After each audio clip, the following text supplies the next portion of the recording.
Hi, and welcome back to Scratch. Today, we're going to make a 7-layer dip. If you'd like to support the channel, please like and share this recipe. For this, we'll need 4 Roma tomatoes, 4 sprigs of cilantro, 3 green onions, a cup of refried beans, a cup of sour cream, a cup of shredded cheese. I'm going to be using a Fiesta blend, a cup of guacamole, and a half cup of sliced black olives. We'll start by quartering, seeding, and dicing our tomatoes.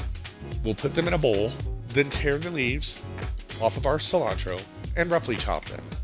We'll add our cilantro to our tomatoes and toss them together.